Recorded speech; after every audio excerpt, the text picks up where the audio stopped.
देखिए, कई वीडियो डाले जा चुके हैं और उम्मीद है कि आप लोगों को वीडियो पसंद भी आ रहे होंगे। तो आप लोगों को जो वीडियो पसंद आ रहे हैं और उसमें कुछ कमियां हैं तो कमियां भी बताइए, कोई दिक्कत नहीं। मैं कमेंट भी ऑन कर रखा है और अगर पसंद आ रहे हैं तो आप उसे लाइक करें, शेयर करें और सब्सक्राइब करें और जो भी सुझाव है वह सुझाव भी हमारे पास भेजें।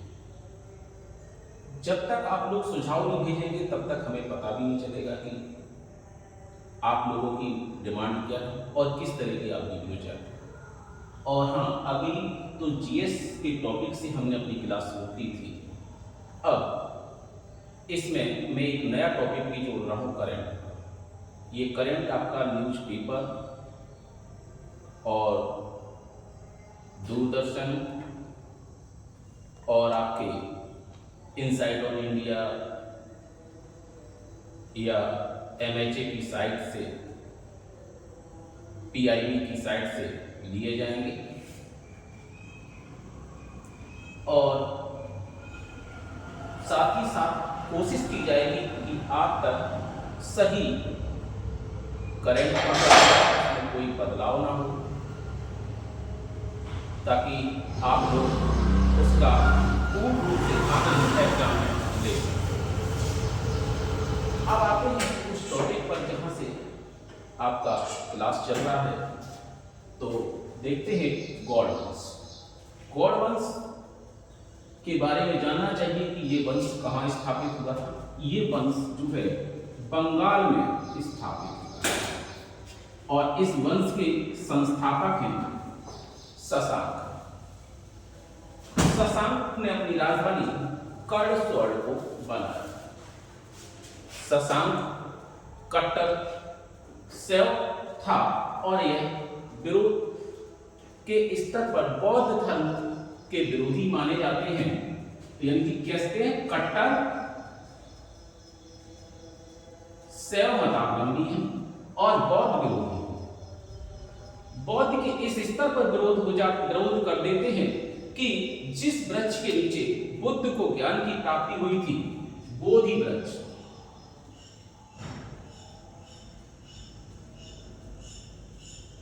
और इसी बोधि वृक्ष को यह उखड़वा कर नदी में फेंकवा देते हैं। उस नदी का नाम है निरंजना या फल्गु।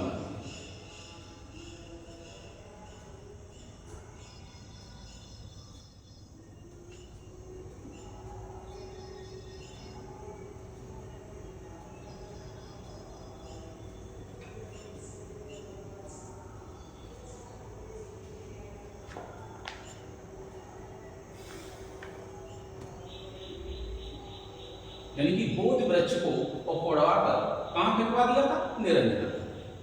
आपको ये भी पता होना चाहिए कि जब ये बोधि वृक्ष उखड़वा दिया तो इसकी शाखा लाई कहां से गई थी? ये शाखा श्रीलंका के वृक्ष से लाई गई थी, जो किसी समय अशोक ने, सम्राट अशोक ने भारत से श्रीलंका भिजवाई थी। क्योंकि सम्राट अशोक ने बौद्ध धर्म के प्रचार प्रसार करने के लिए अपने एक बेटा और बेटी महेंद्र और संघमित्रा को बौद्ध धर्म का प्रचार प्रसार करने के लिए श्रीलंका के शासक तिस्य के दरबार में,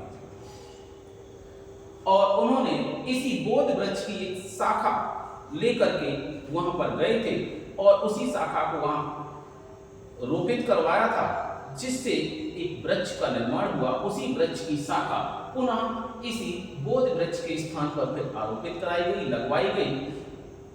तो अब देखते हैं कि गौड़ वंश हो गया। गौड़ वंश से ज्यादातर आपका यही क्वेश्चन आता है, बोधि वृक्ष को किसने निरंजना नदी में फेंकवाया?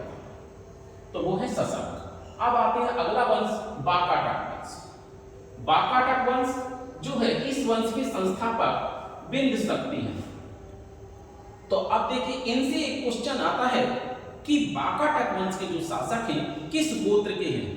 तो ये लोग हैं विष्णुवर्धन गोत्र के। किस गोत्र के? विष्णुवर्धन।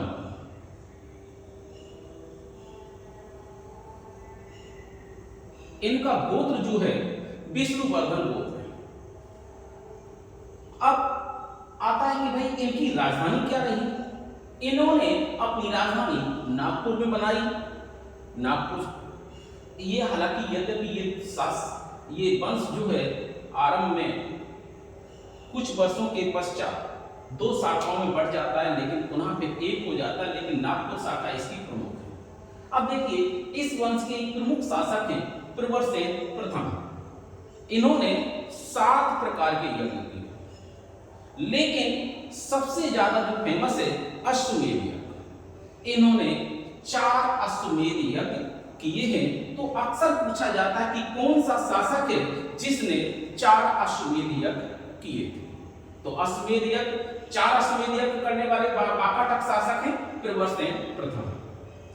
अब देखिए प्रवरसेन प्रथम के आ गया। अब देखिए इसमें इस वंश का एक शासक है रुद्र सिंह द्वितीय, जिसका विवाह प्रभावती से हुआ था। अब देखते हैं प्रभावती है कौन। प्रभावती गुप्त वंश के शासक चंद्रगुप्त द्वितीय विक्रमादित्य की पुत्री है, अर्थात ये गुप्त राजकुमारी। तो गुप्त राजकुमारी है। इनसे जब इस संबंध स्थापित होते हैं तो यानी कि ये वाकाटक वंश जो है बहुत ही ज्यादा चर्चा का विषय है कि इतना बड़ा एक शासक है जो अपनी बेटी का विवाह यहाँ कर रहा है, तो कोई ना कोई तो कारण रहा होगा। तो इसने अपनी बेटी का विवाह जो है सख्त शासकों को पराजित करने के लिए किया था, क्योंकि वाकाटक राज्य बीच में आता था।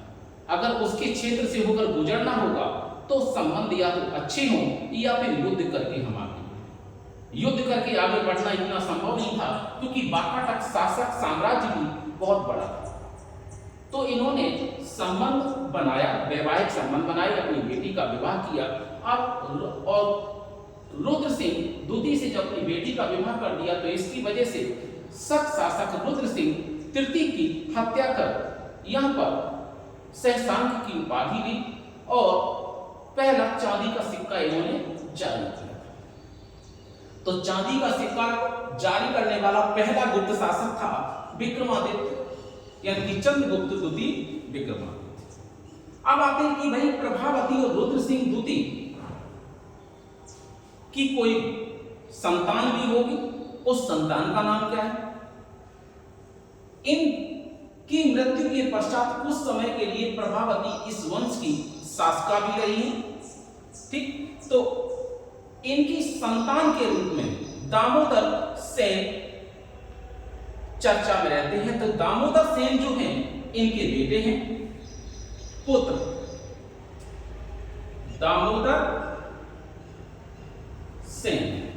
देखिए इसको एक और नाम से जाना जाता है। दामोदर सेन को प्रवरसेन द्वितीय के नाम से भी जाना जाता है। किस नाम से? प्रवरसेन द्वितीय के नाम से ये शासक बने थे। अब इन्होंने एक कार्य और किया था। इनकी एक किताब है जो बहुत ही चर्चा में रहती है दामोदर सेन की, उसका नाम है श्वेत बंधु या श्वेत बंधु को रावण भोग के नाम से भी जाना जाता है। तो इनकी पुस्तक कौन सी है? श्वेत बंधु। ठीक, इनकी पुस्तक है। इस पुस्तक को रावण भोग के नाम से भी जाना जाता है। अब देखिए अगला वंश है चालुक्य वंश। चालुक्य वंश के बारे में जानने से पहले एक बार इनको जान लें कि गौड़ वंश बंगाल में था। वाकाटक वंश जो है इसके संस्थापक विष्णुवर्धन गोत्र के विंध्य शक्ति थे। इनके पहले प्रमुख शासक प्रवरसेन प्रथम है, जिसने 4 अश्वमेध यज्ञ किए थे, और प्रवरसेन द्वितीय ने श्वेत बंधु नामक पुस्तक लिखी थी। और यह इनका मूल नाम दामोदर सेन था और इनकी माता और पिता का नाम प्रभावती और रुद्र सिंह द्वितीय था।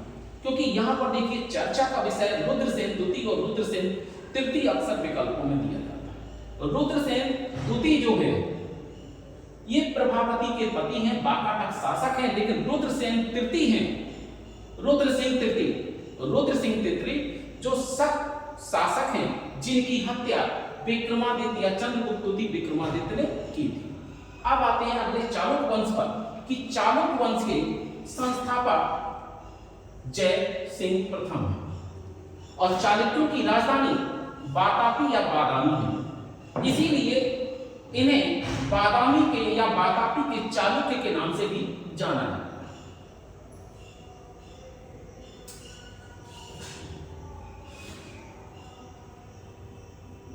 के चालुक्य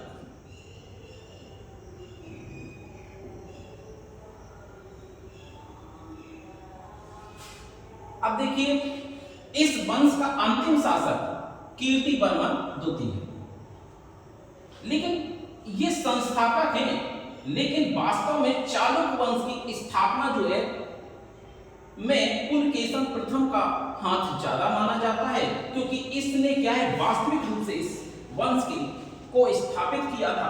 अब इनके बारे में आता है जब इन्होंने स्थापना की है, वास्तविक संस्थापक पुलकेशन प्रथम है जबकि संस्थापक जयसिंह है। तो वास्तविक संस्थापक ने ऐसा क्या किया, इन्होंने अश्वमेध यज्ञ भी किया था।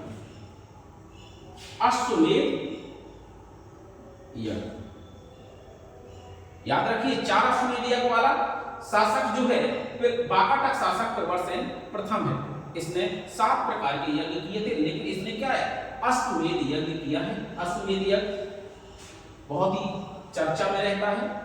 अब आते हैं कि इस वंश का एक शासक है पुलकेशन द्वितीय। पुलकेशन द्वितीय किस लिए चर्चा में है कि इसने गंग वंश के शासक जो हैं दुर्गनी इसको पराजित कर दिया, और पराजित ही नहीं किया बल्कि इसे अपनी बेटी का विवाह अपने साथ करने के लिए बाध्य किया। दुर्विनीत ने क्या किया, पुत्री का विवाह।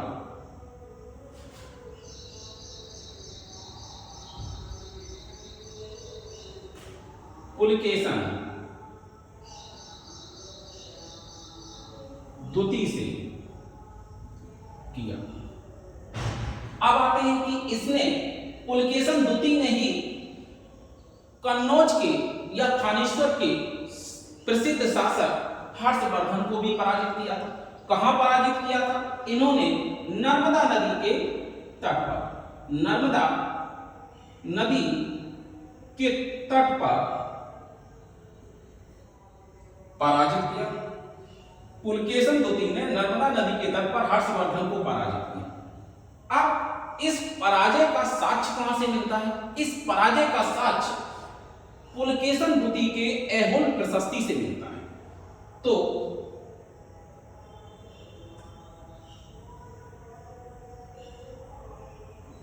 पुलकेशन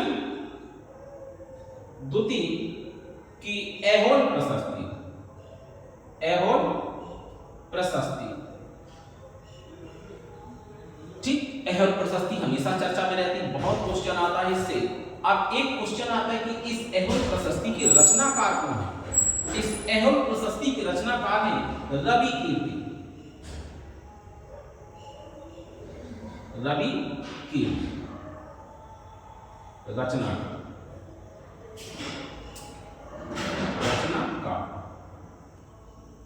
ठीक, इसके लेखक हैं रवि कीर्ति। रवि कीर्ति हैं, इन्होंने ये किस भाषा में लिखा, देखिए यह ग्रंथ जो है संस्कृत भाषा में, ये जो लेख है संस्कृत भाषा में लिखा है, संस्कृत भाषा। अब देखिए रवि कीर्ति अपनी तुलना उस समय के प्रसिद्ध लेखकों से भी करते हैं। अब उस समय के प्रसिद्ध संस्कृत के व्याकरणाचार्य कौन है, कालिदास और भारवी। तो ये अपनी तुलना कालिदास एंड भारवी से करते हैं। अंकल जे ठीक, तो अपनी तुलना कालिदास और भारवी से करते हैं। अब देखिए इसी वंश के एक शासक और हैं विक्रमादित्य द्वितीय। देखिए अच्छा हाँ, एक क्वेश्चन और है कि पुलकेशन द्वितीय ने इतने प्रसिद्ध शासक को पराजित किया, तो उस समय दक्षिण के बहुत ही अच्छे प्रसिद्ध शासकों में गिनती की जाती है। लेकिन एक बात और याद रखने योग्य है कि इसकी हत्या पल्लव वंश के शासक नरसिंह वर्मन प्रथम द्वारा कर दी जाती, और इसकी स्मृति में नरसिंह वर्मन ने एक उपाधि ली थी, वातापी कोंड की उपाधि, वातापी कोंड की उपाधि। तो नरसिंह वर्मन ने पुलकेशन द्वितीय को पराजित किया, इसके पीठ पर विजयश्री लिखवा दिया और इसकी हत्या करके वातापी कोंड में की उपाधि ली। तो अब आते हैं इस वंश के एक और शासक हैं विक्रमादित्य द्वितीय। विक्रमादित्य द्वितीय के समय अरब आक्रमण हुआ था, और इस अरब आक्रमण को इसके भतीजे पुलकेशी ने असफल कर दिया। इसी वजह से इस विक्रमादित्य द्वितीय ने अपने भतीजे पुलकेशी को अब निजनाश्रय की उपाधि से सम्मानित किया। अब देखिए पुलकेशन द्वितीय के बाद ये भी एक प्रसिद्ध शासक रहे हैं, और इनके एक सामंत चर्चा में रहते हैं जिसका नाम है दंती दुर्ग, जिसने बाद में राष्ट्रकूट वंश की स्थापना भी की थी। तो ये दंती दुर्ग ने इसके विजयों में काफी सहयोग दिया है, और इसी की वजह से इसे विक्रमादित्य द्वितीय के द्वारा पृथ्वी बल्लभ खड़वालोक की उपाधि दी गई। इसे उपाधि दी गई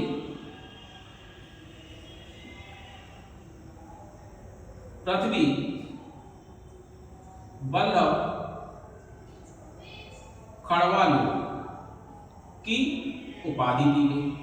अब देखिए विक्रमादित्य द्वितीय की दो रानियां और चर्चा में रहती हैं। अक्सर पूछा जाता है विक्रमादित्य की पत्नियां,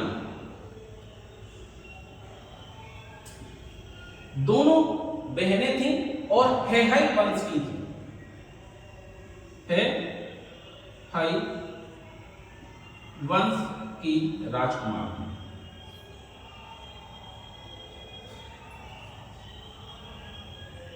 दोनों पत्नियां अक्सर चर्चा में रहती हैं इनकी।